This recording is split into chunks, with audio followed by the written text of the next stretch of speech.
Okay. So I did research into it. Why is quorum so important? And the reason is that you want to set a quorum that's neither too low or too high. Because what I've seen happening in other organizations is that the quorum might be so high that they can never get a quorum. And then you never get, as society evolves, to change the way that the organization manages in as the world changes. By the way, are we online? Oh, so I have to be careful what I say. But if you ask me outside of these two examples of organizations where their founders said, I am writing down the law of this organization and it can't change unless I give permission. The only problem is they have long ago passed on. So therefore the organization has difficulty modernizing itself with the passage of time.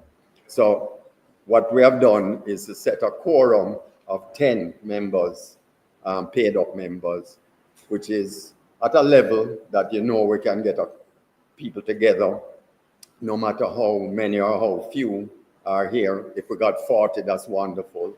And then if you don't get the quorum for whatever reason, and you have to think about 10, 20 years from now, what it does is to automatically trigger, let's say 6 people turned up. What it does is say, okay, we don't have a quorum, but in 7 days' time, at the same hour of the day, a new meeting is called, and whoever is there, that's a quorum. And so therefore, it will allow the organization to move forward sustainably and channel any situation that faces us.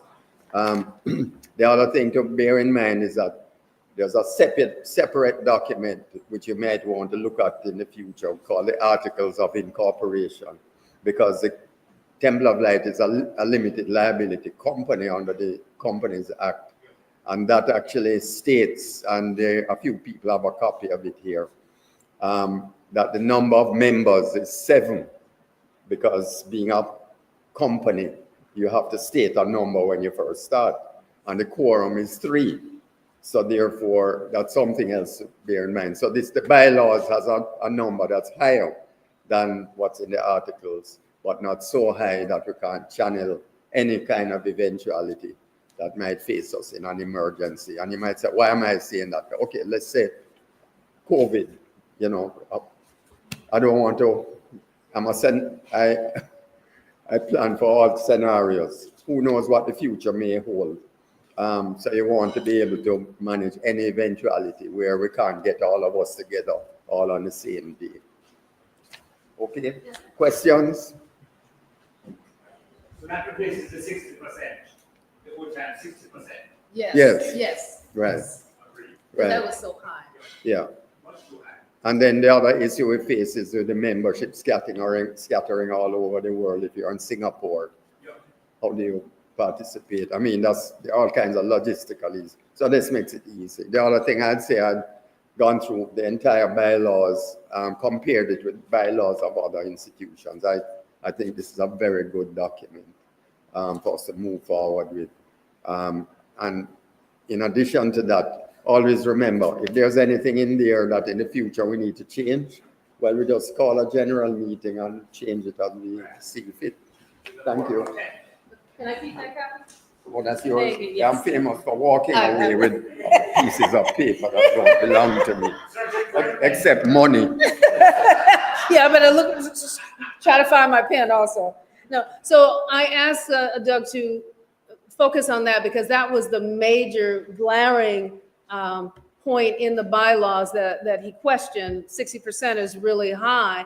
That means that we would remain stagnant if we couldn't get 60% of the membership here at any time to be able to amend the bylaws.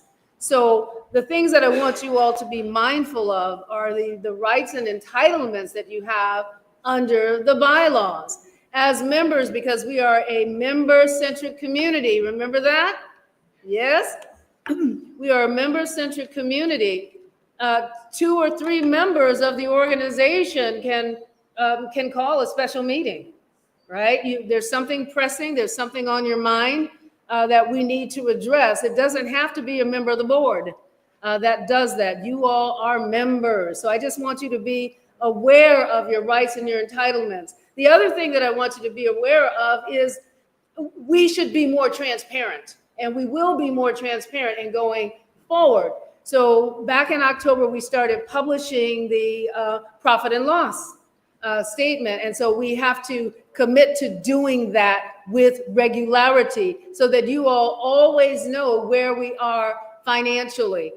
Too many people have said to me, oh, I didn't know.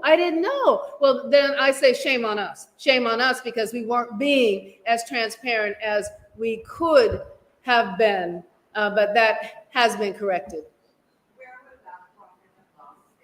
It's going to be, it will be one page and it will be in your program. So how often are we going to publish that, Theo? Monthly. We're going to be publishing that monthly.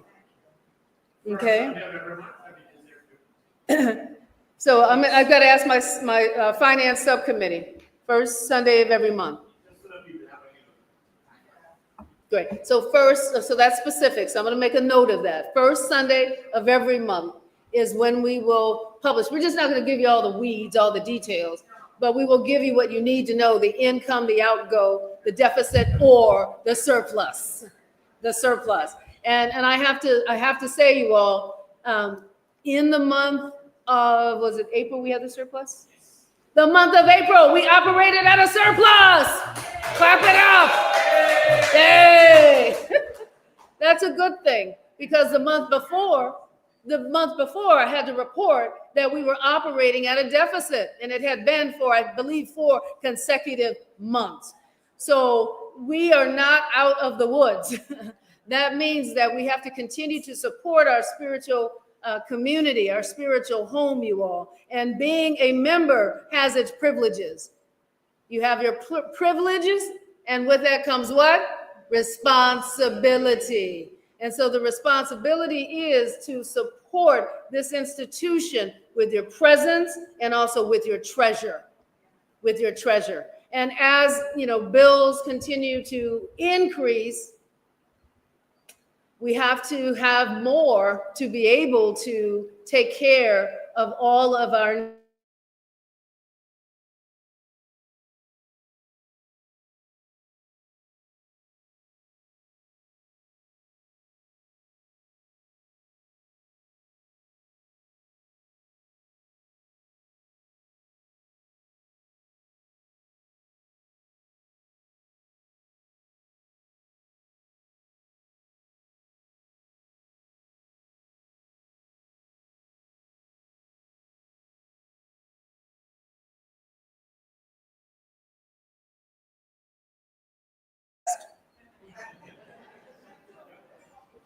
Say it again. Yeah, so finding opportunities to lease out our space. We have an acre of land that is unused.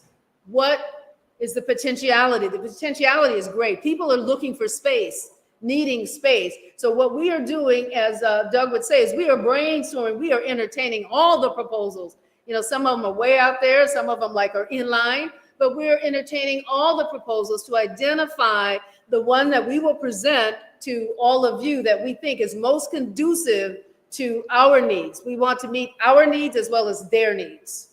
And so we want to make sure that we are in alignment with our mission, because if we rent it to a, used car lot, our charitable status would be questioned. So we have to stay in alignment with our mission and our vision in order for it to work. So that's where we are now, doing a lot of entertaining of prospective proposals. So I'd like to just hear from you all now. Questions, comments, we can mark this thing up. It is a working document, meaning that we had to have a framework, someplace to start from, and this is where we're starting. Questions? So go ahead and look, and I can wait. I'm patient. Anything you...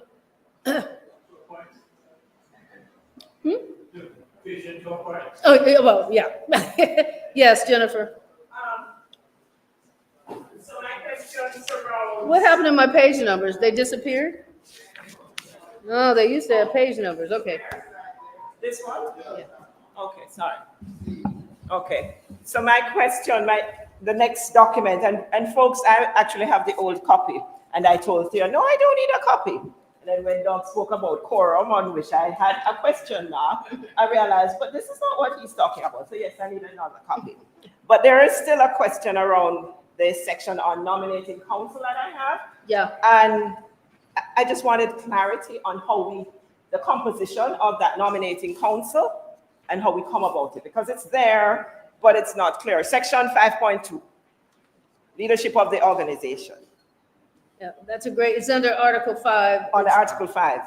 Yeah. So let me give you all a little background on that. So within Centers for Spiritual Living, there is usually a nominating council.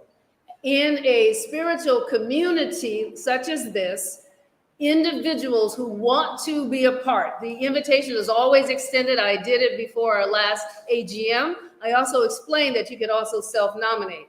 Why do we need a nominating council? Because there's more of you than there is of me. Meaning that you all know each other, you have conversations with each other, you may be talking about temple business, and you might say, oh, wow, you ought to consider a seat on the board.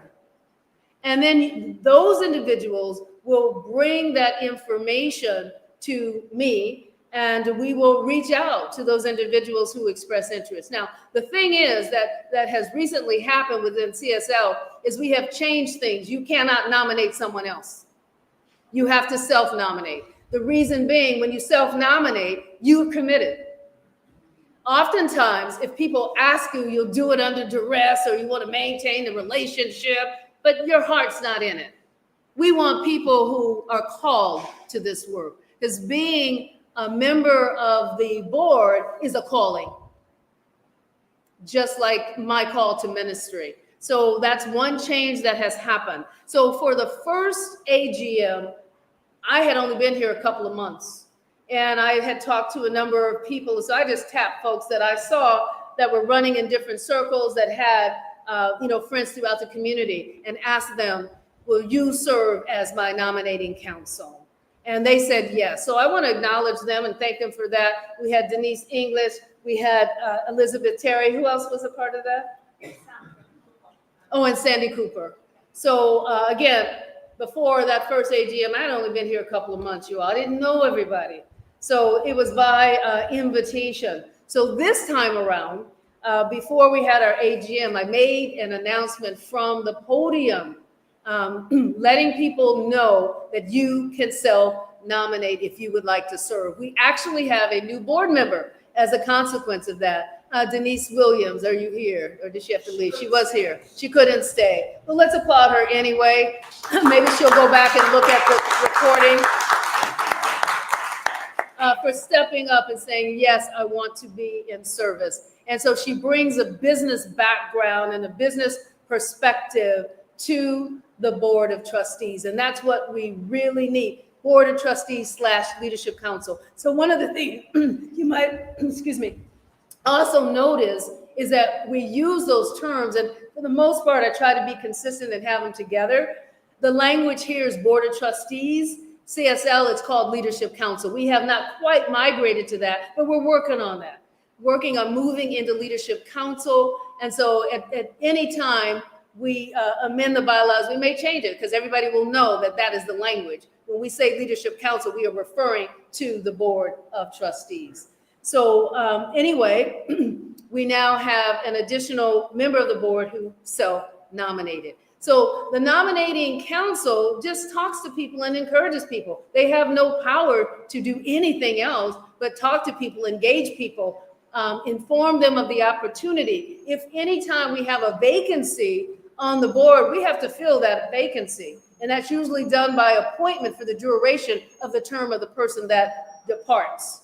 And so it's good to have a pool of people who have expressed interest so that it expedites the process. You don't, thank you so much, appreciate you. You don't want to have a vacancy open for a year.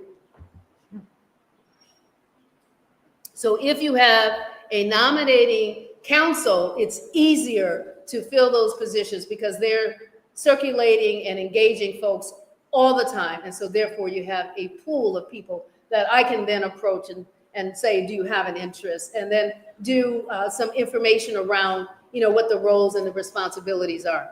We do have very clearly defined officer roles and responsibilities within the CSL organization, within this document as well.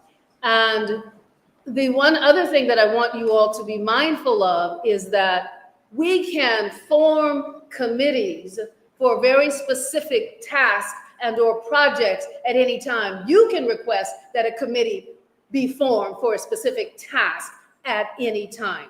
So for instance, before you all, when you were working on the strategic plan, you had various groups. Those are committees, right? And they did good work. And so we may find that there's a need to have a committee. I have a committee right now who is helping with the entertainment of all of those proposals, right? Going out and looking and doing our research and exploration. So at any time, I may convene a committee if there's a need. And so I'm calling this my Wealth Development Committee. And they are the ones that are showing up and helping me to go through the various proposals, interviewing the prospective tenants. And we actually did a site visit on Friday to a property so that we could educate ourselves around putting a container on the property. There is a prospective tenant that wants to do that. So we wanted to get a sense of, we have to educate ourselves in the process, what a prefab building looks like with the dimensions that they're wanting. So we happen to look at one that's twice the size of what it is that they're wanting. But again, that is a committee that is convened, and once we have landed on a tenant or two tenants, then it goes away because they will have fulfilled their reason for being. Questions, comments, reactions, talk to me. It's supposed to be a conversation. Yes. So just to go back to self-nominating. You have a comment, man? No. Oh, so we need you to come down front because we are streaming. Thank you, Denise. Anyway, so my question is, if someone self-nominates, who do they self-nominate to? Who vets them? Because we might have, people self-nominating who might not be appropriate. Thank you. That is a great question. So in section 5.2, the charge of the nominating council is to qualify, seek out, recruit, and cultivate those who will provide optimal leadership for the organization. They encourage individuals to nominate themselves. So you may do the vetting. If you're on the nominating council, you have to reach out to us to get information around, is this person in good standing? Good standing just means they paid their dues. And they have participated in temple activities. And we've been talking about this, you all. How long can you be inactive and still call yourself a member? The reason being, I'm meeting people for the first time. I've been here almost 2 years. Someone passes in their family. They haven't been here in 15 years, but they want the rights and entitlements and the privileges of membership. Doesn't work for me. So we are having to, and you all can give me input on how long you think that should be. Because I said 1 year, people say, oh, no, maybe two. So it's your decision to make. If you are inactive, if you're not showing up for activities, if you're not sharing of your talents and your ties, if you're not taking classes, you are inactive, which means that if you have a need where you want to exercise your rights and entitlements of membership, you don't deserve them because you have not been adhering to the responsibilities of membership. As I said, with privilege comes responsibility. So what's the magic number? I said 1 year. I got some pushback. Somebody said 2 years. 1 year. 1 year. No. Oh. All right, so why don't we take a vote, Theo? Come on up. I mean, I'm putting the board to work. That you all elected these people, right? Okay. Well, come on. Maybe it's the same question, I don't know. Okay. But I wondered about someone, for example, who is incapacitated and can't participate. Oh, well, then that's different. That would be an exceptional situation. We can include that language if we'd like to include that language. Yeah, because sometimes people can't participate. That's different from not participating. There's can't do and there's won't do. So the can't do, we make exceptions for. The won't do, there are consequences. There could still some child turn off. Well, that they can, absolutely. So the question was, let's just say hypothetically, I'm missing for a year.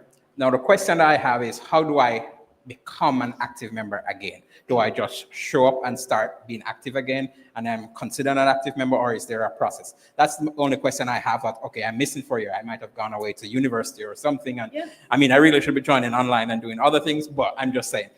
That was really the question. And I guess Reverend Michael kind of pinpointed the next thing is, if I send tithe and I'm not here, does You're that still make me active. active? Okay. You're still active. Yeah. So it's about, but that is a great question. And I think that we would need to craft some language that is explicit to that. So what I'm also saying, there's opportunity to serve. What does that mean? Opportunity to formulate the language that goes into the document. And it would be our policies and procedures.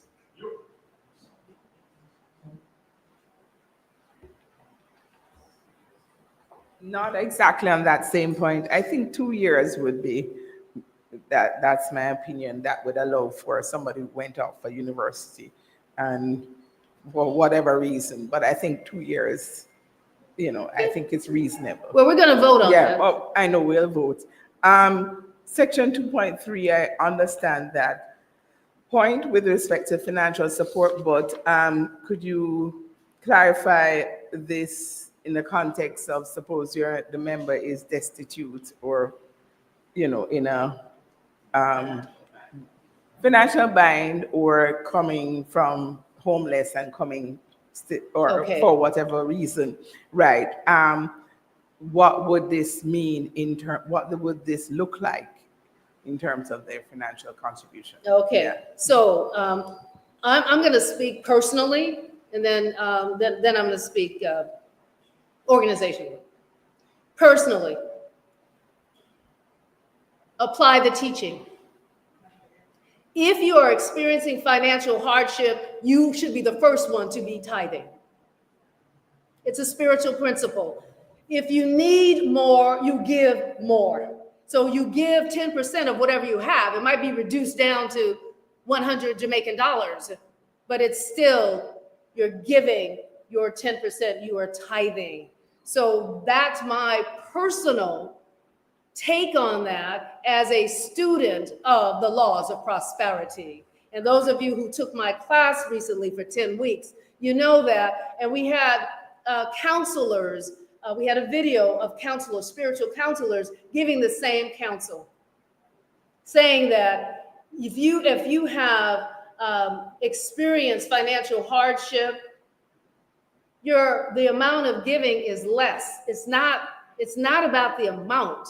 It is being in alignment with spiritual principle. And spiritual principle means that you give.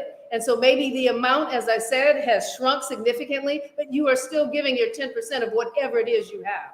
The widow's night. The widow's night is an example of that. Oh, I don't know that, so tell me more about that. What is that? What is that? You're using a phrase that I don't know.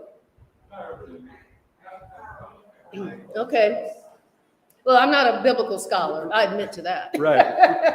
Yeah, I was referring to the parable in the Bible about Okay. the widow who gave a tiny amount, Oh. a mite.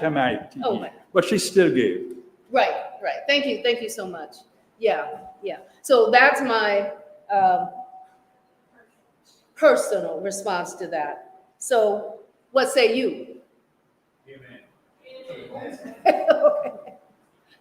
We need to define being active, because it's possible for somebody in Australia to join from Australia, never come into the sanctuary, but be still active because he or she's giving, boasts time, treasure, and talent from Australia. Well, then they're being active. So you actually just answered your own question because that was the explanation for active. Yeah, thanks for that definition. So that person's think if I have 100 Jamaican dollars and I give 10%, that is not an offense. That is not offensive to the giving, that they can give that 10% of that $100. So yes, it's not because people will give and see $100. So I gave 10% of $100. That might be all that they have. I may see that as not giving. And I think you clearly define that so that they're not even amongst ourselves that culturally that is still giving because you're giving of what 10% of whatever you have. It's like whether that is in cash or kind and so forth. So I think that's important. Yeah. And I like that expression and definition so people understand that is giving. Thanks. Yeah. So there's no judgment here. It's not about judgment, right? And number one, who's looking at your finances anyway? There are only coming up, Jennifer, there are very, very few people that see the finances, handle the finances. And guess what, y'all? I'm one of the ones, I just approve stuff. I have no access, and that's the way it should be. That is by my design. I like to keep my ecclesiastical responsibilities separate from the operational aspects and responsibilities of the organization. Okay, so the question is being active, supporting with your tithe, your talent, and your treasure. But what defines being a member? We pay membership dues, right?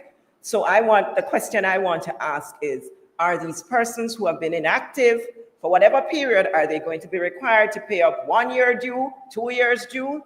Or is it that they just wipe the slate clean, become active again, and they are then reinstated for just that year? We just need to be sure because right now, of the amount of persons that are members, how many persons have paid our dues this year? Have we gotten 35 persons yet? I mean, yeah, you're showing hands, and I know there are persons here that have paid up, but that's it. It's 6,000 Jamaican dollars, and we haven't yet gotten everybody to pay that. So we need to, we're saying being active, whatever, but we also need to answer the elephant in the room. We have to pay this membership dues. Are persons prepared to pay that, to be a voting member and have all the rights? And that's what I think is necessary. Not just that I'm necessarily tithing, but you also have to do both. It's both or none. You can't just do either or. It's both.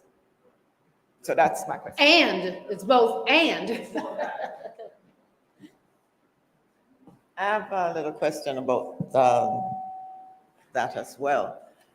Is there a specific time that the membership is due?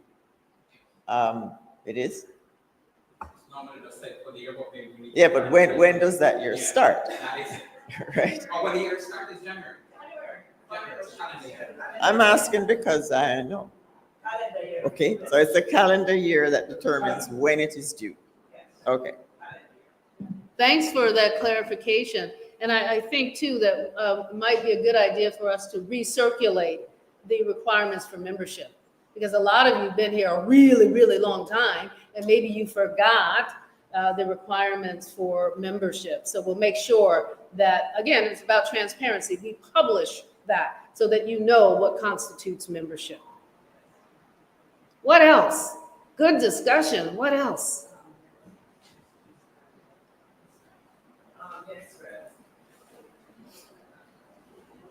Oh, come on, Theo was in the queue. So I just want to make sure that we're on the same page and a clear understanding of what we're doing. Is it based on this discussion, we will come to an EGM and outline these are the requirements to be an active member, and then we ratify it there that moving forward, this is how we'll operate. We'll check it at X date, whether it's calendar or whatever the case may be, and this is how we'll operate. Just want to clarify that. That is what we are agreeing to right now. We have this discussion, we said 1 year. We haven't really outlined all the other details affirmatively, but we have an idea of what we're saying with regards to active membership and what constitutes active. But I just want to clarify that we're on the same page with that regards. Yeah, and I would suggest, Chairman of the Board, that at our next AGM, we do exactly that. Meaning that we will have and before then, you'll have the information of what constitutes membership. And then we'll have that explicit language there. And then at the next, or actually it would be the EGM. special EGM. Yeah, the next EGM that we would open up with that clarification. All right, so noted. Uh-huh. Thank you. Just to continue the discussion around that membership piece. Some time ago, when we were discussing the governance, there was an idea to, in the promotion of membership, that we would illustrate and document, describe more specifically the benefits of membership. And so I think in that document, rather than just focus on this is what you got to do to be active, we need to encourage people to say, these are all the benefits that you are going to get by being a member.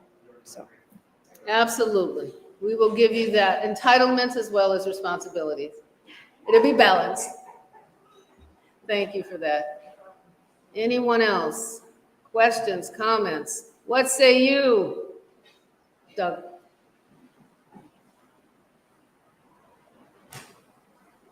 Okay, so one of the things that would really be great, and I thank you for that, is communication, because maybe it's a good idea for us to each Sunday talk about different aspects of membership, like to say, the benefits of membership, or it helps to give me personal guidance. Well, when I come up here, give this anecdote about filling up my spiritual tank every Sunday as a demonstration of that. But if we only talk about it at the AGM, then a lot of people would not know. When I go to other churches that people invite me to, they talk about this every Sunday.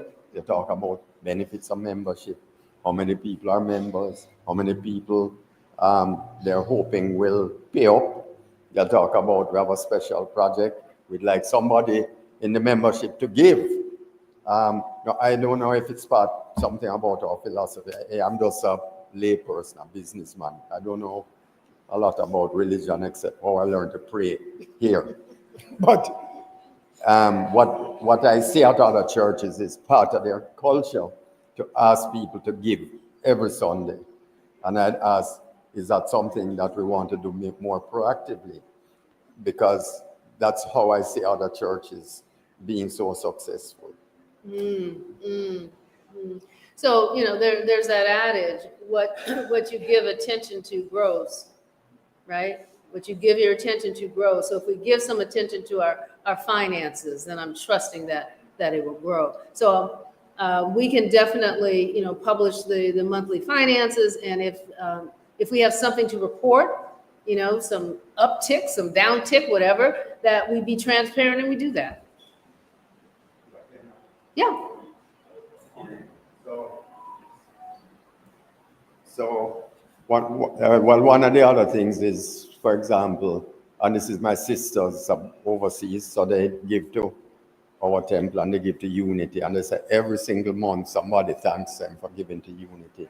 Sometimes they'll phone them, and they live in Canada, and Unity is in the United States. So I believe we need to look at the whole way that we give gratitude by thanking individuals who give, in whatever form, because that helps to build the emotional bond. The other one is that whenever we have new visitors, I think we need to encourage them to come back, keep in touch with them in between. We have one person here sitting beside Reverend Anne, hi dear, from our workshop.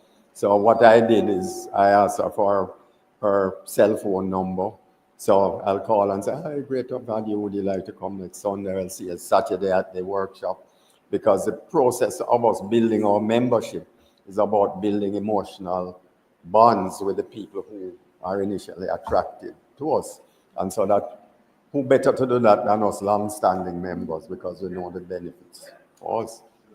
And then the other one is wherever we see young people, which is not us, but our friends, children and grandchildren, to encourage them to come and to nurture them in our spiritual community. So those are my suggestions. Thank you. And I want to just underscore the fact that you all growing the membership has to happen simultaneously with leasing out the space. Because it takes both to really thrive. So if we do one without the other, then we'll find ourselves in the same situation in 2 years from now. And so what we want to do is we want to grow the membership as well as increase the passive income through leasing out the property. Doreen, you have the mic. Really, just a question I'm asking. We know who are the persons who have given the members and who have not paid their annual dues. Can we send out a reminder? I mean, just a structured reminder to persons saying, Yes. remember you haven't done, and this kind of stirs them to say, oh yes, let me do this now. That's it. Thank you. Yes, and we should be doing that, and we will be doing that. Because the interesting thing is, I had a conversation, with a person, and so before I had the conversation, I checked to see what their status was, and they hadn't paid in 6 years, and so they said, "Am I really a member? I don't know if I've even paid my dues." I said, "You haven't since 2019." And guess what? Immediately sent the back dues. She said, "Nobody ever asked." I said, "Shame on us." So yes, Doreen, we will be sending out reminders and we have to decide how often we're going to do that. If it's quarterly, biannually, quarterly. Okay, so your board chairman is saying quarterly. So quarterly, if you have not, then we will remind you. And you should have started receiving thank you letters from me. Who's received a thank you letter from me? Thank you very much. I have instituted that because we should be saying thank you every time you all give something. So I have to write a bunch of letters. I've only done a couple, but I have to write a bunch of letters because we do want you to know that we appreciate you. Michael. Of course, the reminder could be in the announcements every week. Okay. How about once a quarter? I would. How about once a quarter? It's just a sentence. Remember to give you. Some people say no. I don't know why. Anyway, I was thinking that each new visitor, Guest. should be given some cheese and cake and drink and whatnot, and sat down with a group of practitioners and/or ministers for 10 minutes or so. Any questions about what you heard? Because some of this might have been strange to you. What do you think? And a sort of little welcome for 10 minutes. Make them really feel special. If we get one new visitor every week, that's 52 per year. Yeah, and our language is guest, you all.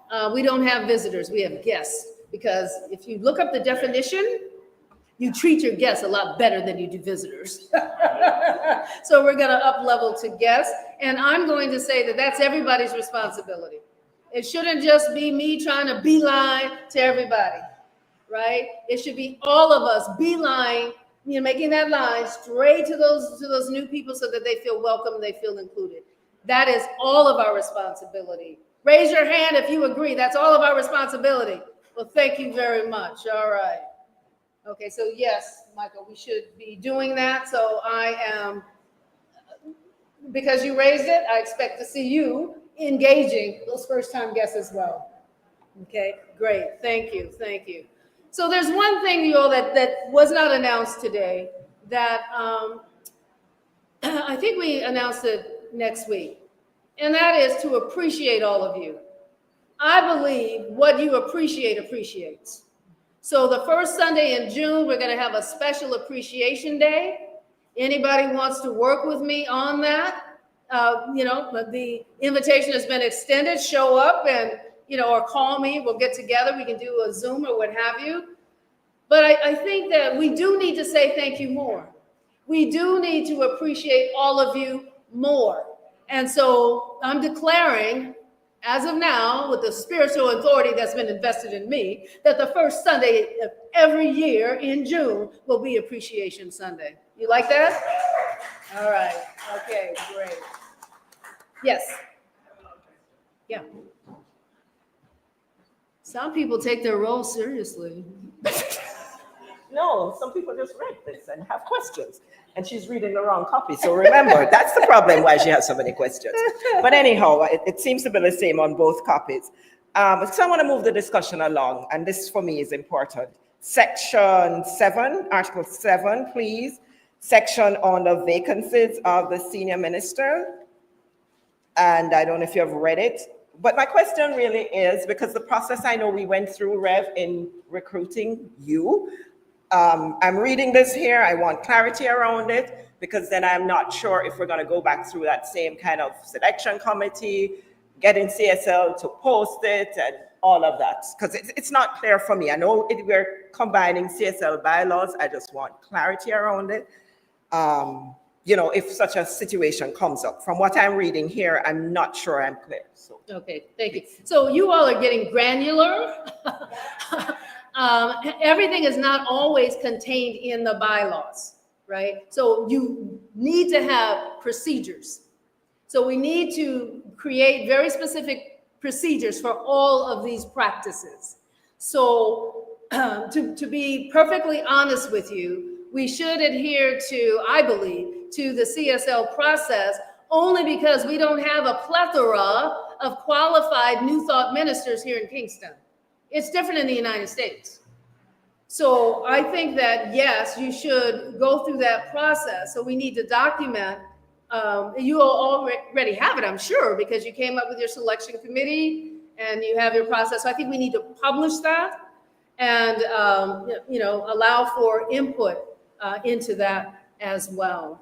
And so that means that when you adhere to the open pulpit process within CSL, you have access to all of the qualified ministers around the world. But then you have to make it attractive for them to come. If they know that they're coming to a vibrant community that is growing, it's a lot easier for candidates to apply. But if they don't see that, they're not applying, you all. So just know that all of this is interrelated and interconnected. So what I would suggest is that we come up with a procedure. You already have it, but just documenting it. If you want to incorporate it here, you can. But I'm suggesting that it should go into a procedure manual for this particular and any other item on the bylaws that we need some detail around. So vacancies of the senior minister would be detailed out based on what you've already done historically. So thank you for that, and it is so noted. Other questions? Comments, reactions? So we haven't, yeah, come on. And I'm not, I think this could be my last one, but I just want to be clear because, you know, we default to this. Section 8, Article 8, Section 8.6, and it's for the Leadership Council, and that's why I'm asking specifically. Participation in meetings, and it just says, members of the Leadership Council or Board of Trustees may participate in meetings either electronically or in person. I'm okay with that.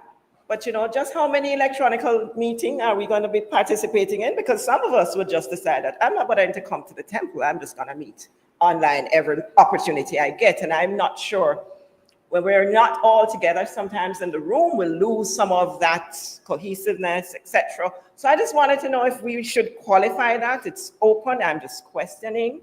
I don't mind the option of participating electronically or in person, but I just want to know is, am I okay with all the meetings? I'm the electronic member and, you know, I don't come at all. That's my question.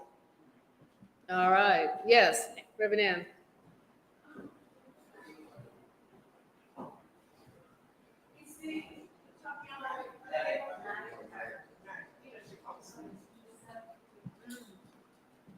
The process and the procedure of how the Leadership Council meets, right? That determination as to how many live meetings you have or how many by Zoom, that's your determination. But the law says if you miss 3, Just reminding you, the Articles of Association tell if you miss 3, you're up. So you need to sort that out on your council. Them have to determine that. No, well, the determination is you as members must determine that without an apology or whatever, who come in when and how you going to do it. I mean, you want us, the members of the congregation, to determine how you guys meet once a month? That's what you're asking?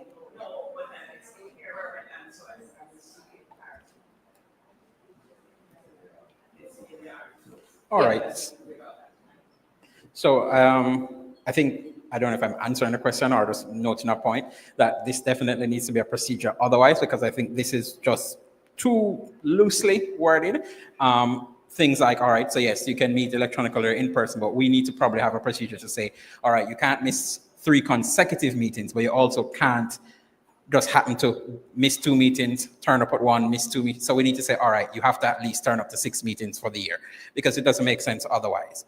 I mean, we need to decide on how that works, maybe not in the bylaws, but procedure. And similarly, with regards to the electronically or in person, you have to at least attend 50% of the meetings in person. I don't know. We can decide on that, but maybe not in the bylaws.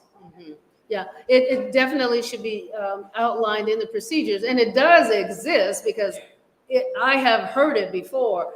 3 consecutive unexcused absences calls for removal of the member of the board, and that probably came from the articles. Yeah, so it already exists. We just need to document it. I don't want to prolong the discussion whether, in person or online, but I just want to ask you to be a little bit more open-minded about the fact that people can participate very energetically and be very engaged from online.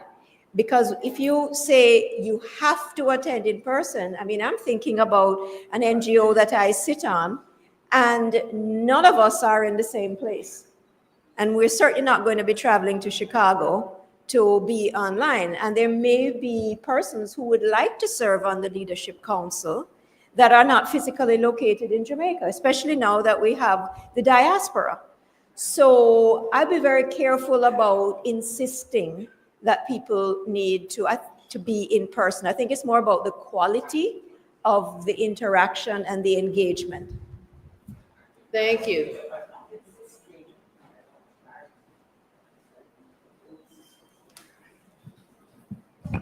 Okay, I'm just a businessman. So the boards I've been associated with, and they're both for-profit and NGOs and charities. The best performing ones have performance appraisals of the board of directors or the trustees, because I think what's the underlying issue which is coming out is, yes, you can be on the board of trustees, but do you perform adequately? And if you don't, how do you leave? I'm be putting it politely about leave. How you remove? Yes, because what? Yes, exactly, because right. So the way in business, I have experienced it and continue to in other boards, is that every year there's an annual performance appraisal where and it's written. So the way it works is that you have a form, you fill out how are we doing as a team, and you score different things like collaboration, frequency of meetings, reading your board papers before, etc. as a team. Then you also have one which is self-perception. That's the second one, which is how do I think I'm doing in my duties. And then the third one is what's called a peer review, where you rate everybody else. It's kept confidential. Typically, it's only the chairman and one other person who has access to it. But the benefit of it is it immediately shows up who is doing exceedingly well, who is doing okay, and who is not. My experience is once you do that, the people who are not particularly doing well say, you know what, time has come maybe for me to move on and make space for somebody else. It is a highly sensitive issue, especially in our Jamaican culture, where people say, boy, I not say nothing about them, because next thing them bad mouth me behind my back. So this is a professional way of doing it. My suggestion, Theo as the chair, we have a lot of people in this church who are HR professionals and executive coaches who can design a process, simple one, you don't have to make it long. And you do this every year. And then that will give you the answers that you want for as a high functioning team. And it's not unique to us. It's true of every organization in the world. And somewhere in the developed world, this is standard practice now, which is why they're wealthier than we are. Because their boards function better than we do in our society in general. All right, thank you. So the board has a charge, and that is to form a subcommittee that can ferret out all of the details of board membership and participation, to include removal, also to include preferences for attendance in person. So it's a preference. Okay. All right. Anything else? Good stuff. Anything else?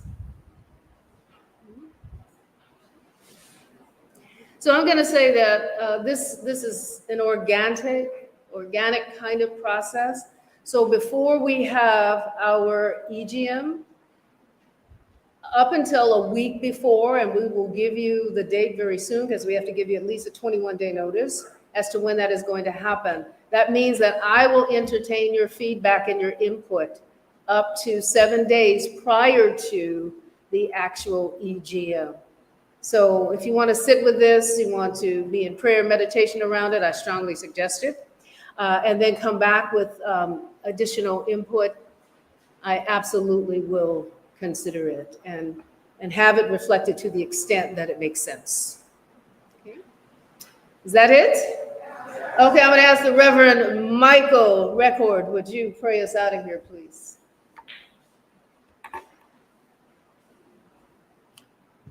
I had a question about the music because I'm sitting here in front of that brand new drum set, and my goodness, I enjoyed the player last week, but there was nobody playing this week, and I wondered whether there was some sort of process. We're working on it. Okay, we're working on it. Good enough. Doug, come on, Doug. Oh, we thank Doug. Yeah, well, we don't get a chance to rap with each other, and there's some of us working on programs with young people. Laura, thank you very much. Stand up, Laura, give her a big round of applause. She's one of the leaders of the workshop. So, I think a group of us realize what's the best way to invigorate our church, to bring in the younger generation. So there are two initial activities, I'd say. One is the workshops. And if you ever come here on a Saturday afternoon, it's so vibrant. In fact, I see members coming. One told me, I just like to come and sit in and listen, because you have a room full of 20 or 30 young people talking about life, which is what our ministry is about. That's one. And then the other one is music. And so the process for music is we're going to get a bass guitar this week. So we'll have enough instruments to create a band. For Shani, I can a tongue twister name, Dehaney, tongue twister name. She's in charge of the music program as a young person. She already has 10 people interested in learning either to play a musical instrument or they want to learn. So, as Michael, I think I said, once we have those instruments, I'm going to flock us, Yeah, you're going to find young people attracted because they want to participate. And who knows, we can create a group, a band that can go on to do all kinds of things in the world. And they'll attract singers as well. And so this is just a genesis. So next step is we need to find ways to get those young people in here and then ask for those who have a musical background like Angela And Michael, don't you play the bass guitar? Oh, so to come and actually teach these youngsters how to play. Because when we had a workshop, when I came in, there was a youngster sitting behind here, sort of looking like this. I said, you play the drums? He said, no, but I'd like to. So it really is a magnet. And so the other thing I'd encourage you to do is, so next Sunday, tell Ifashani or somebody else which youngsters you know that would be interested in joining the music community. And then we get it moving that way. Don't go, because I want to ask. No, you need to come up here. They can't hear you. No, online. There are people online. No, but how are they going to know You have to what speak I into the hear? mic. Yeah, the question was, did you put that last question there? Can you play an instrument to the group of 20 or 30 that we're having? It's a really fantastic group, very, very energetic. And I suspect that some of them might be musicians. Yes, in fact, one of them is a music producer. He's in his 20s and has his own studio. It's remarkable what young people, it's like a renaissance out there, you know. We don't understand what's happening. There's this young lady, Jewel, who was here. Yelani was chatting with her. She has a business. She's 21 years old, and I discovered yesterday the majority of our customers are not in Jamaica. So give me an example of one. She runs in a marketing business, you know, like online advertising, attracting customers. I said, give me an example of one of your customers. She says, I do it for a spa in Thailand. So these young people are inventing businesses our generation can't dream of. And they're really looking for help because, and this is why it's so important for us to be involved. Think about it.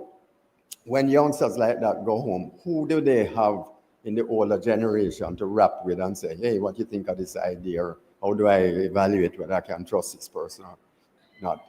Nobody, because typically they might be in single parent homes and both parents have migrated and they're living on their own. They're yearning for our attention.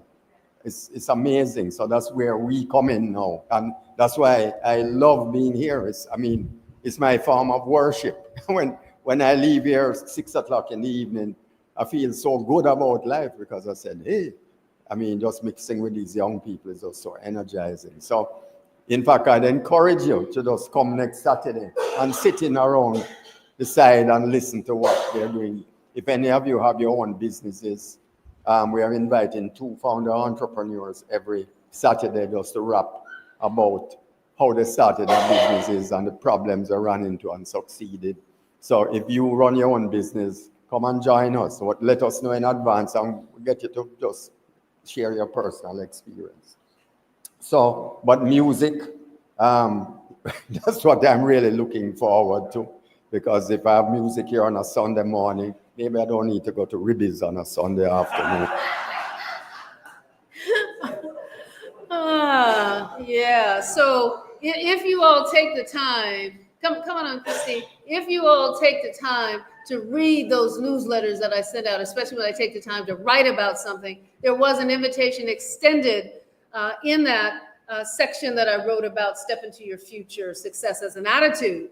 And I said that the young people love mentors and you can come in at any time. And so I've had a number of members stop in and just talk to them and they welcome your presence. So the invitation again is extended.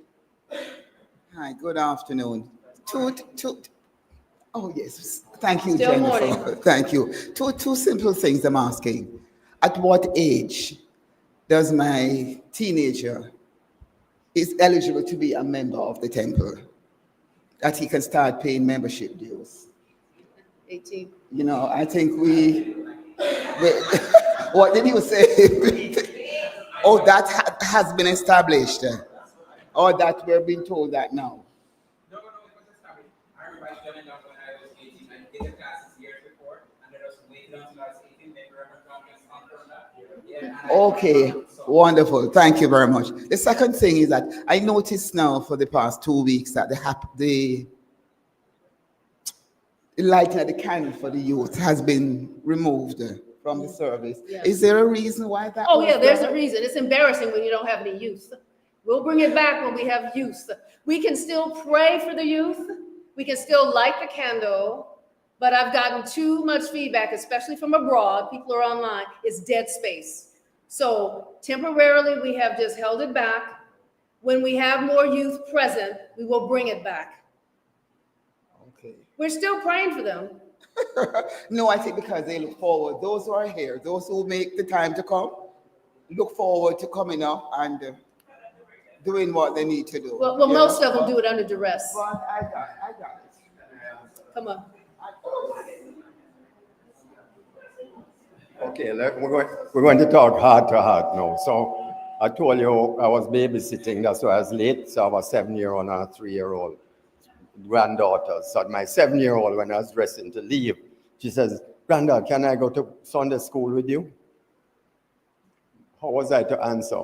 You know, I said, "I'm sorry, I can't because there's no Sunday school this morning," which is true. So we need to face this, that we need to restart Sunday school, and maybe we need a concerted effort where we're going to set a date in June, where that Sunday, all of us bring one child each, because it's no use bringing my granddaughter and she's the only one at Sunday school. And then we can ask Laura, who is in charge of the Sunday school, to coordinate that we actually kick off one Sunday, set a date, any date, and say we're going to make sure we have 12 youngsters here so they can get involved in it. I'll give you one other thing I'll share with you. I know a young couple, dynamic couple. I invited them here. They said, yeah, but I said, where you go? The church they go to on Hagley Park Road. I asked them why they go. They said because they have a Sunday school, and so that they can leave the children there while they are worshiping. And that's a big attraction for that group who are in their 30s and 40s. So we need to tap into that, but in a structured, organized way to restart, to have a rebirth of the Sunday school. So Laura, we will do everything we can to help you make that a success.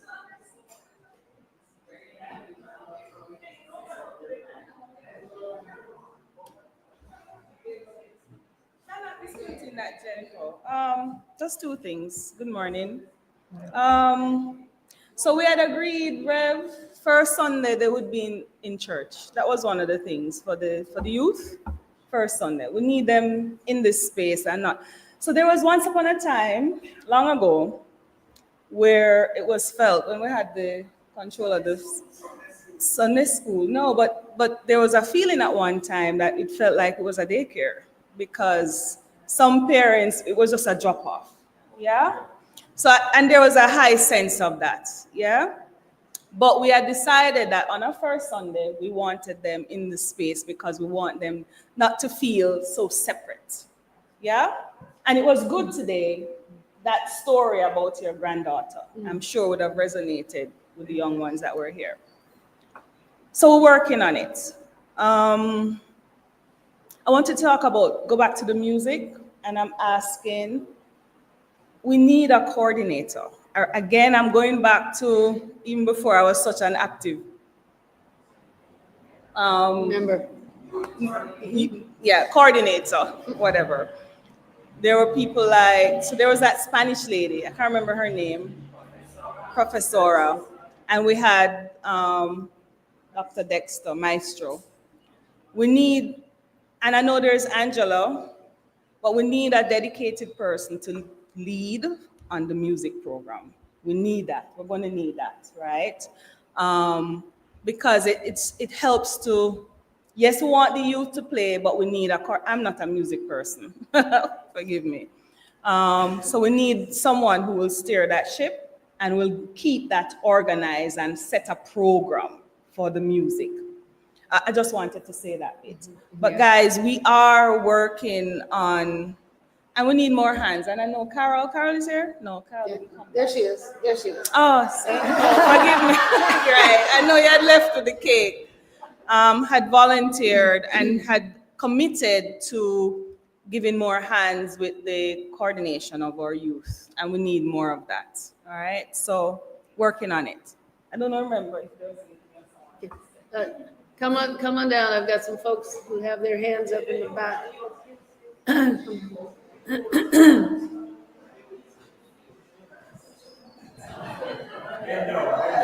Morning, everyone. Just a question. So let's say a lot of youth come to the service on the day. Are we still able to come up and get the blessing and light the candle on the stage? We can do that. I mean, I leave that up to the host. The host then has to be aware that we have youth that are out there who are willing to come up, and then they can come up. Yes. Okay, thank you. Okay. But the reason, again, you all, what I want you also to think about is not just you in the sanctuary. We do have a virtual community, and it's dead space for them. And that's where the feedback came from.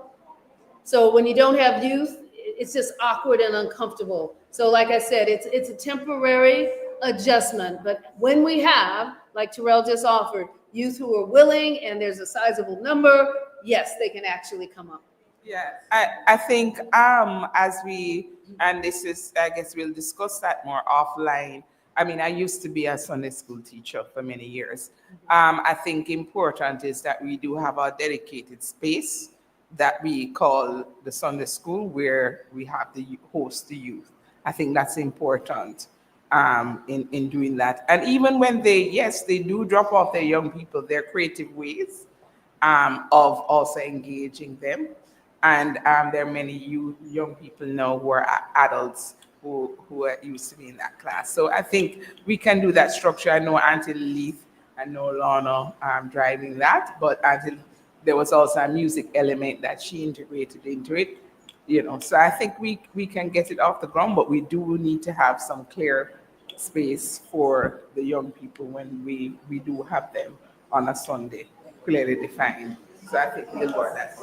So right now, the prayer room is available to the youth. Right now, the prayer room is available to the youth. It's a little inhibiting because they want to be free to laugh and speak loud. And it's too restrictive, right? It doesn't compare to, Okay. Anyway, what I wanted to say is... We need you to use the mic. Oh, I see. Okay.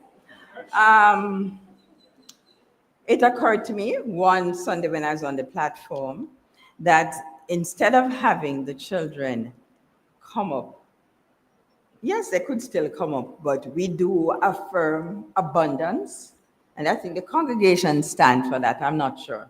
But it occurred to me that we could they don't necessarily have to come up, but we should stand and affirm the youth, regardless of whether they're here or not, and see how far that takes up if we just affirm the youth of our not just of the world, but the youth, affirm them. Have a nice, I like the affirmation that we have, but I don't think it's necessary for them to come up. If they like it, fine. Some don't. Well, at least I know of one that doesn't, right? But I think we need to, as a group, affirm them more forcefully, even in their absence, not just individual prayer. So noted. And we are affirming them in their absence. Maybe we need to be a little more fervent in doing that, but we are doing that. Okay, so this has turned into ecclesiastical business, and it's supposed to be operational business, but it's all good. Reverend Michael, can you close us out, please? Let us go within and give thanks. This is an affirmation of gratitude for all that has happened here this morning. We give thanks to our source for all the time that has been given by the audience in the sanctuary right now. We give thanks for the ideas that have come, the many, many vibrant ideas, the very many fruitful ideas. We know that these ideas are going to shoot and bear fruits. And we affirm that.